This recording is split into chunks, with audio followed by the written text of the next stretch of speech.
Namaste, everyone. I welcome you all to today's guest talk titled Mandalas, where art meets spirituality. Our guest speaker today is Nittika Mehra. I would like to share a brief introduction for her.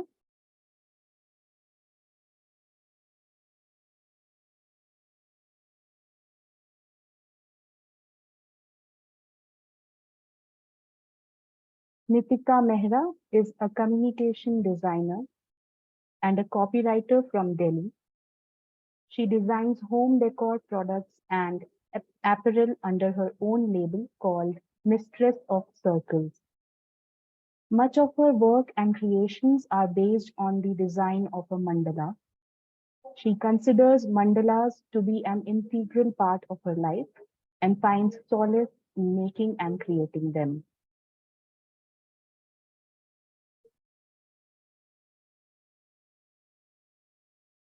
We welcome you, Nitika. Thank you so much for joining us today. Looking forward to an interesting session with you. Over to you.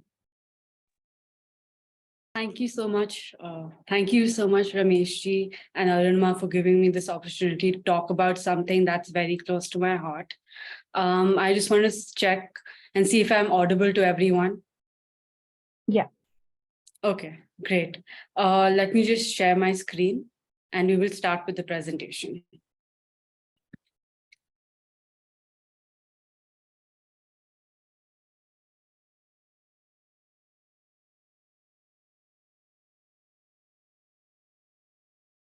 Okay, can everyone see my screen? Yes. And am I audible? Yeah. Okay, great.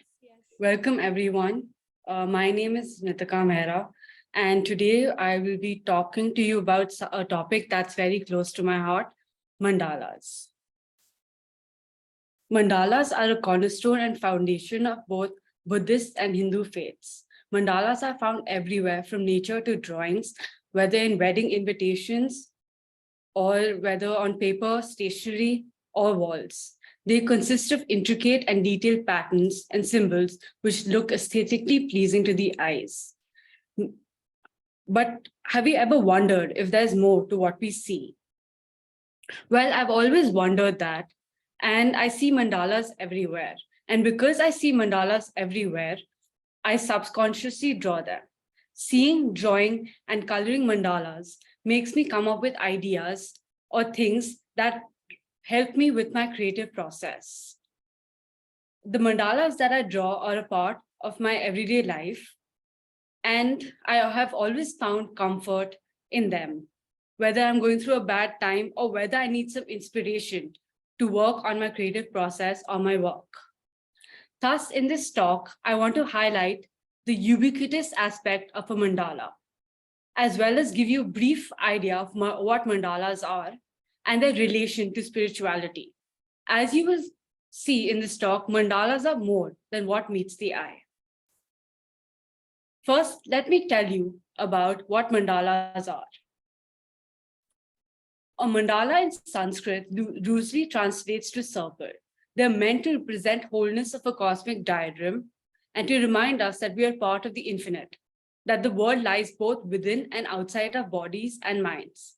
A mandala is an artistic representation of a higher thought and deeper meaning given as a geometrical symbol used in spiritual, emotional, or psychological work to focus on one's attention.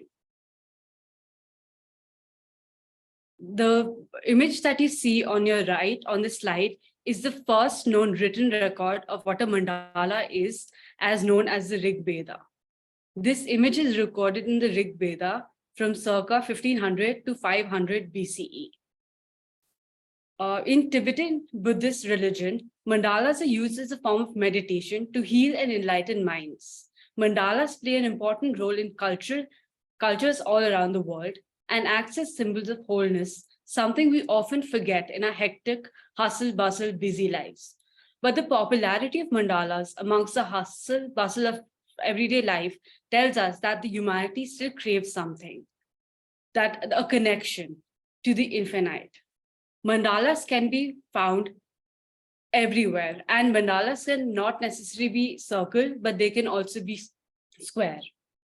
Each mandala represents something and has a greater meaning to what we see. These are some of the types of mandalas that you see. A dependent stand mandala, element mandala, a cosmic mandala, deity mandala, Hindu mandala, Bodhi mandala, mantra mandala, and a Kala Chakra mandala. The mandalas that you see on the slide are traditional forms of mandalas. And the mandalas that you will see on this slide, they're more modern reinterpretations of what we see today. But the Sri Yantra mandala is again a traditional mandala. And the dot mandala that you see here is a modern representation of what mandalas are. Many times when I've seen mandalas, I've been studying mandalas since 2010. And because I've been exposed to mandala so much, I try to make a mandala of my own. I made a body mandala. So this is a mandala that I made using my hands, feet, and body. And it took me around a total of 8 hours. This was during my last year at undergraduate studies at Syracuse University that I came up with this mandala. It was a very meditative process. And while I was making this mandala, my focus was thoroughly into it. And it took me almost 8 hours to make the whole mandala, which is as big as me and as wide as I can stretch my hands. And when I made the mandala, I stepped back and I looked at it as a whole and I thought, what have I made here? What are the symbols that I have represented here, as well as the colors that I've used? The color, as you can see, is black, and I used charcoal powder to make it, as well as I used a little of ink stamp because when I was making the mandala, I had to be in the center and to create the outer layer or the outer ring of the mandala, as you can see here. And as I was introspecting and seeing what the symbols I used, I wanted to tell you that there are some characteristics as well as to what considers a mandala. So the first characteristic is that the mandala starts from a center and continues outwards. Then a mandala has different rings or layers to them. The minimum amount is 2, and numerology plays an important role here. So numbers like colors have various meanings and characteristics associated with them. By choosing a mandala that resonates with a specific number, you can more fully bring the characteristics of that number into your life. For example, if you want to be more intuitive, then you can choose a mandala that has 7 or 8 rings, because the number 8 or 7 represents intuition. Another characteristic of a mandala is that there's symmetry in a mandala. Mandalas are symmetrical in nature and have repetitive patterns or symbols in them. The mandalas that I draw begin with a circle, and it's a form of an embodiment of perfection. It has been used throughout history as a symbol for God, the self, the passage of time, and more. And so, as talking about symbols and colors, each symbol in a mandala represents or means something. And even the colors that were used in a mandala have some meaning or symbolism. As we proceed to the next slides, you will begin to understand what the use of the symbols and colors are in the mandala and what they stand for. And lastly, the intent. The intent is very important, as in when someone starts to draw a mandala or meditate on a mandala, there's always an intention or a purpose that is set. This can be set consciously or subconsciously. And even if it's set subconsciously, you can still know what the person's intent was while looking at the mandala. Now let's talk about the shapes and symbols that are used in the mandalas. These are some common and basic shapes and symbols that are used. This is mostly particularly used for drawing. Obviously, if you see in my previous slide, there's also a lot of animals, a lot of nature patterns that are found in the mandala. But these are mostly common shapes that are used for drawing. Now let's talk about what some of the shapes that are in a mandala means. So if someone uses eye, then that represents the sight of God. If someone uses flowers, that means renewal and spirit. Flowers are very common types of mandalas that we see today. And if someone uses drops, that represents rain, fertility, tears, or acts of purification. A lot of times, a tree of life mandala is very common, as we see today. And when someone makes that or someone meditates on that, they're representing a symbol of life and reincarnation. So let's now go talk about color. These are the different types of colors that are used in mandalas specifically. More natural colors are used because the mandalas originate in nature, as well as in art and architecture. So, for example, red symbolizes strength, energy, passion. Pink stands for love, femininity, and intuition. Orange stands for creativity, self-awareness, and transformation. Yellow stands for wisdom, learning, laughter. Green stands for physical healing. The blue stands for emotional healing and compassion. And purple stands for all things spiritual or spiritual focus. And black means deep thinking, mystery, and in religion. So now we know about the different symbols that I use, their meanings and their colors. But I've always wondered if there's more to these symbols and colors and how they used with all the characteristics in the mandala. During my studies, during my last year at Parsons School of Design, I wanted to learn more. I want to study more about mandalas. And I wanted to know if each of these symbols or even colors that I came across had a meaning to it. And yes, they did. And so thus, I created a model exhibit, a small model that would a mandala exhibit where a visitor walks through the different rings of the mandala, and each ring of the mandala represents a phase in a person's life from infancy to late adulthood. Here, I'm taking a Tibetan mandala, since a Tibetan mandala is a pure and authentic representation of the rings of the mandala. A mandala is a very cultural, spiritual, and religious topic, I would say. And so I didn't want to misrepresent any information that I was working for, that I was even working on. And so I relied on reliable sources to get this information that I'm now going to show you. So this was this was a small map that I made of the mandala. And the exhibit worked as if there were two entrances or even two exits. And the entrances, the person would start from the most outer ring of the mandala and walk its way towards the center.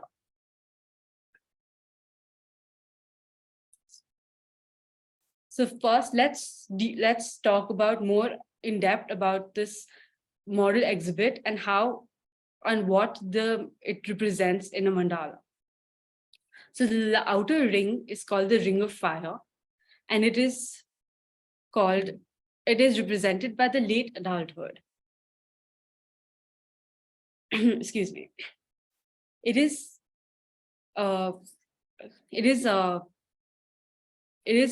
represented by fire, a ritual element, and then is this second ring of the mandala, which is the ring of the Vajras. It is within the flaming outer circle of the mandala, and it is the dual symbol representing both thunderbolt and diamond. And it is the emblem of truth with the power of thunder and also the purity and indestructibility of the diamond.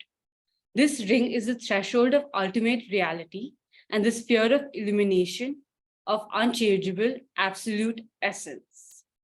And here, the middle adulthood stage of a mandala is represented. After the ring of the Vajras comes the ring of lotuses. This ring of lotuses, with its roots in the darkness of mud and its flower floating on the clear water above, open to the sky, is a symbol of spiritual rebirth and thus of enlightenment, the stage the mystic reaches upon passing the samsara to nirvana. The ring of lotuses represents the adulthood stage of a person's life. And as we exit the ring of lotuses, we enter the inner square. This square is found inside the mandala, past the rings, and it looks like a traditional Indian temple, if you notice its structure. And this inner square represents the palace of the deity. The four doors are guarded by the Lokapalas, or the guardians of the four cardinal directions. In this mandala, the inner square represents the adolescent stage of the person's life. And then if you see within the inner square, there are four triangles created by intersecting diagonal lines. Each of the triangles represents something. So the north direction is represented by the green, the south is represented by the color yellow, the east direction is represented by blue or white here, and the west is represented by red. In this mandala, the four triangles represent the childhood stage of a person's life. And we start by entering through the north direction, that is green, and the element here is air, and the negative emotion is envy. In a mandala and as life, there's both negative as well as positive emotions. So these triangles have both positive as well as negative elements to it. And then exiting from the north, we go to the west direction, which is the color red. The element here is fire, and the negative emotion is greed. And then to the south is the yellow color, and the element is earth. The negative emotion is pride. Then we go to the east, and the triangle is white. Here, the element is water. The negative emotion is anger here. And then, as soon as we make our way towards the white part of the triangle, we go towards the center. Here, the center of the mandala represents the core of the universe. This is where all things come from and where all things return to. Pure wisdom is found here, and it splits into four different wisdoms represented by the four triangles in the inner square. The mystic seeks to be the one with God here. If achieved, if he reaches here, he will achieve reintegration into the state of Buddhahood. Appropriately, the number 1 represents unity and the initiation of a process. In the center of the mandala, the color is blue here, as you can see, and the element is ether. The negative emotion is dullness or ignorance. And as one travels back to the outer ring of the mandala, and from the center, one experiences the entire circle of life. And so going from the outer ring to the center, and then from the center to the outer ring, one experiences the entire circle of life. And thus, I like to believe that a mandala is called the sacred circle because it represents the wholeness of life, as well as what all we experience, the different stages of life from infancy to adulthood. So now we saw that what the symbols and the mandalas stands for. I hope this is clear. And now I will be talking about something that's very common, that's to do with drawing or making mandalas that everyone does. So while taking the symbols as well as the colors that we saw, now how is this going to relate to when we're drawing or making mandalas? So firstly, what I talked about, when someone draws mandalas, there's an intention in place. So we start with an intention. That intention can either be good health, being happy, or being creative, or being calm. And with an intention, then we choose some basic shapes as well as color guide, as you can see here. these basic shapes I've given here because these are something that a beginner or even like someone who wants to restart mandalas can use as a guiding principle to start making mandalas. So when someone sees these shapes or the colors guides, these are just basically guides. It's not necessary you have to choose either one of them. It's when someone creates mandalas, it should come from within. You can choose anything. You can also start with circles, you can start with dots, or you can even start with petals. And the colors that we use here, these are just color guides. But when you create a mandala, the colors that come intuitively to us. It's not necessary that if there's a color palette, we have to stick to that. We can also come up with different colors. For example, if being an artist, I usually sometimes mix my colors, and if I like that color, I begin creating my mandala with that. And so let's, for example, take an instance that if I was to draw a mandala, I would set an intention that would be good health. And that would be good health. I want to be calm, and I want to also be a little spiritual. So I'll choose a petal pattern or like a flower pattern, and I'll choose the colors green, purple, blue. And once I've started with the colors, I'll start from the center and make my way towards the outer ring of the mandala. And here I've come up with like a flower mandala, as you can see. So I've used the colors that I had in mind. I've used the petal shape, and usually mandala is made with repetitive patterns. By repeating the same pattern again and again, you can also differentiate or like use various patterns, like a dot. I've used a dot as well, and I've used also triangles, as you can see. But always it starts from the center and makes its way towards the outer ring of the mandala. And as a fun fact, even flowers are actually mandalas found in nature. And so let's talk about like what I've come up with and how the colors and the symbols mean something here. So I've created a flower mandala, and here I'm exhibiting good health, calmness, as well as spiritual focus to the colors and shape of the mandala. And flower mandalas are also associated with unlocking good health and a mindful lifestyle. In this way, a person can create their own mandala, and we can analyze their intention and personality. For instance, if someone makes a mandala that's in the form of a circle, then that exhibits deep focus and concentration. And so when someone makes a mandala, when someone makes a mandala, we can see what the intention or the purpose is, or what they were feeling. And so, as you can see, there is more to mandalas than what meets the eye. I hope my talk gave you a brief overview of mandalas are and their deeper meanings. And if I was too fast in explaining something, then please let me know, and I'll be happy to answer any questions or any thoughts or observations you had while I was explaining everything. Thank you so much for your time. Thank you so much, Nittika. A very interesting talk, of course, and a well-paced talk. And let's see if the participants have any questions or any comments to make. Please raise the hand, or you can put it up in the chat box.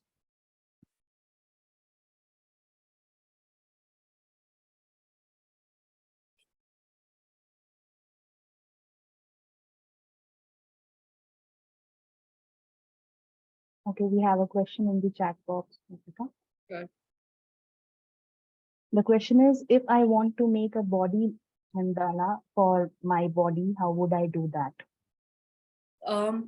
Thank you for the question. So making a body mandala, I use my hand. I actually have come up with like a video on making a body mandala. I'll be happy to share that with you. But the process is that I made this mandala, the body mandala that I showed you, lying on the floor and spreading my arms as circles.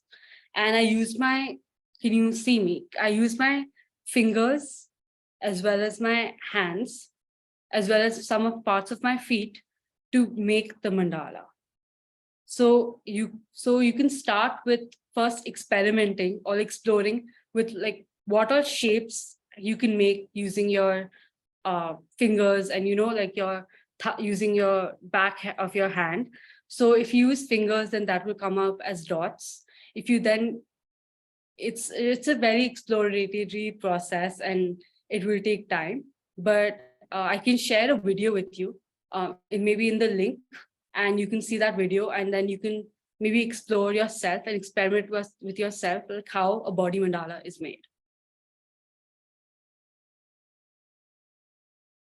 Yeah, Suhani, please go ahead. You have raised your hand.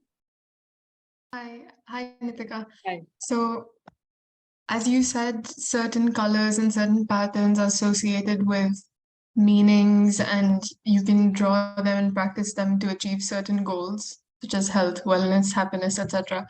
But do you think it's important to be bound to those specific patterns and colors in order to achieve those goals when you're practicing mandala art? So, as I said, these shapes and symbols, they're just a guide. So there can be anything. You can draw anything, any shape or any symbol. The colors and the symbols that I showed were just a guide to someone starting mandalas, or like someone who doesn't, like someone's like completely like doesn't know like where to start. And this is just a guide. Obviously, you're not really bound by the colors or any of the elements or symbols. You can choose any element, like you can choose an elephant and make a mandala out of that. I mean, Yeah.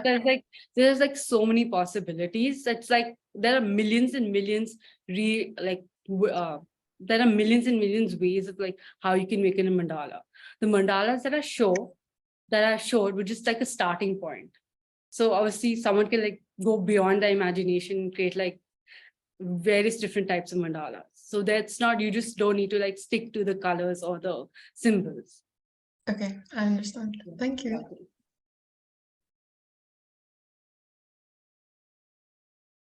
Yes, Dr. Sangeeta, please go ahead. Hi, Nittika. Thank you so much for. Can you see me? Sorry, 1 second. Yeah.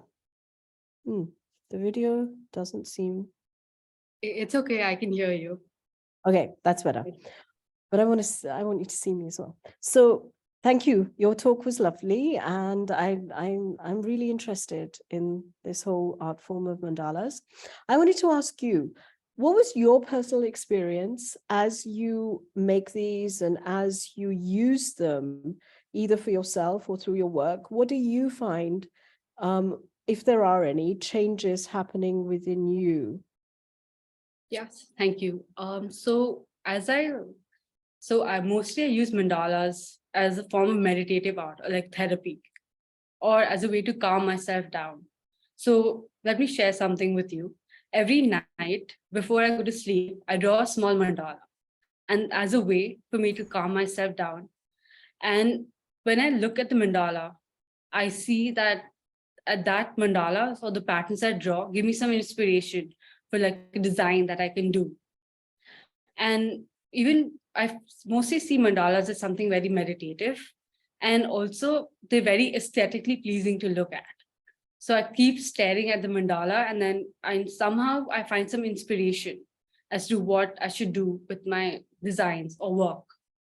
I hope this was able to answer your question. Okay, just one quick little thing is like at night when you come up with the drawing of a mandala and you meditate on it or whatever, how do you come up with that drawing? Is there like a process that you go through? It comes intuitive to me. It comes like naturally to me, but obviously there's like a guide. So I start from the center. So I usually like a lot of people, they use like there's some tool called protractor to make a circle, and then the various grids and lines around it so that they can make like a perfect mandala. So what I do is I start from the circle, I make a dot, and then I let my thinking and or what I'm feeling guide me to what I make. And mostly I make a lot of petals, a lot of flowers. And sometimes when you make a mandala, it depends also on what you're feeling. Sometimes what I make are only flowers. Sometimes what I make are just triangles. Sometimes what I make is like just a compilation of dots. And when I see it as a whole, it comes out as a mandala.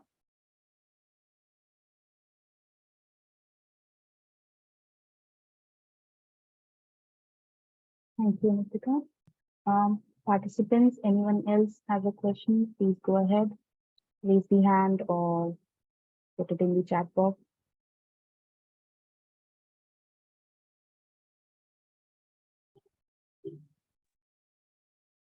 Nittika, in the meantime, I have a question. In the Sure. beginning, you said that there are mandalas also in nature. Can you Yes. give a few examples of mandalas in nature? Sure. So one of the mandalas that I found in nature are flowers, and then snowflakes.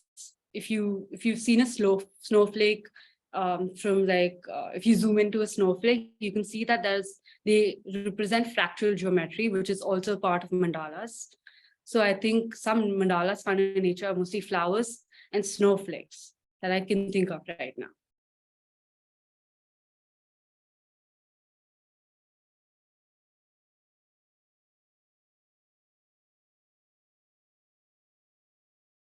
Sir, we do not have any questions, any other questions. So I think if you have any comments, please go ahead.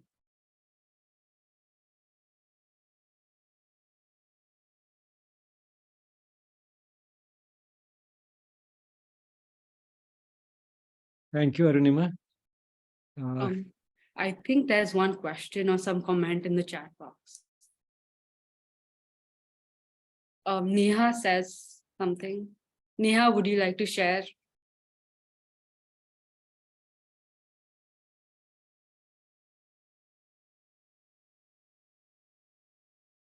So I think Neha says that in Chhattisgarh, her mom makes some patterns using the rice flour, using her hand shape that is part of worshipping in Thursday. Is this also a mandala? So it depends on what the pattern is. If the pattern is round and has a center, then yes, it can be called a mandala. But there are also some patterns called Zentangle patterns. So those can also be, but Zentangle patterns are actually part of a mandala. And so holistically, like, yes, it can also be a mandala. So speaking of the patterns that people that use in rice flour, I just remember that Rangoli, that's usually done during Diwali. The festival of Diwali is also a part of a mandala.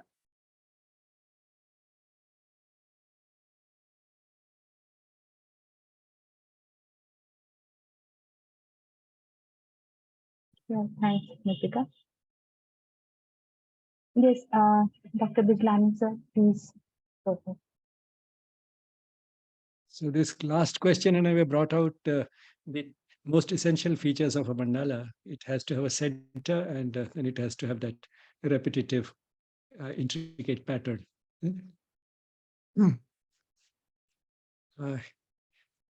Mandalas are indeed very intricate, and one wonders why anybody would put in that much of work into creating a piece of art like that when there are other alternatives when you can through which you can create pieces of art with much less effort.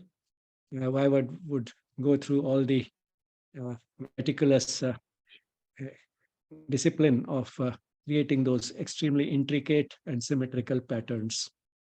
So anything which one does like that is naturally the result of a passionate involvement. And while doing it, the person is totally absorbed in it. Now, this passionate involvement and total absorption are in themselves uh, spiritual activities. And that's how perhaps one gets that spiritual experience from them. And then intuitively, one, I'm sure, uh, comes up with an association of a certain pattern and a certain color and certain numbers with some specific feelings and emotions, which are also related to spirituality. So And that is the way one can see that spirituality can express itself in so many ways. And in fact, what one creates ends up creating is a perfect piece of art. And anything which is perfect has an imprint of the divine. And that would include these pieces of art. And that's how they have not only originated a long time back, they have stood the test of time. And young people like Nittika, and we had one more mandala, uh, mandala sort of person passionate involved in mandalas, or Suhani, who asked you a question. So we have two mandala two young persons dedicated to this art even today. So this type of art has stood the test of time, and I'm sure while I mean there are many other ways to get that spiritual feeling, to get that spiritual high, if one might say. Mandala certainly is one of them, and it suits some. And so far as the others are concerned, they may not put in that sort of discipline, they may not have that perseverance to create a mandala themselves, but certainly anyone who looks at one is extremely not only pleased and gets a sense of joy, but also if one understands a bit of it, as you explained today, would have an uplifting experience. Yes. Thank you, Nittika, for Thank you. a very in-depth and scholarly talk, although it was short, but then one could see that you spoke with great precision and confidence. So with that dedication and meticulous attention to detail, I'm sure you have a long way to go. And we hope to have you again on the Yes Forum. Thank you so much. It was indeed an honor to be here and share with you all my experience as well as on mandalas. Nitika, we have a question/comment if you would like to comment on that. Can mandala be related to sound? That is, are there any sonic mandalas? So mandala is a form of, also a form of like meditative drawing. And there's also something called music meditation. So I think if you were to couple both like the mandala and the sound together, then that could be a form of like mandala meditation to some extent. I know a lot of people who draw mandalas while listening to a certain sounds or vibrations, and the effects of that mandalas would be different from if someone were to just draw mandalas without sound. So I think so that kind of mandalas that people do with sound would also be a part of something called healing mandalas, that when sound and drawing as well as meditation comes into play, then it plays a healing part. So I think to some extent they could be called they could be called sound mandalas, but in my research and experience I have not really come across any. Thank you, Nitika.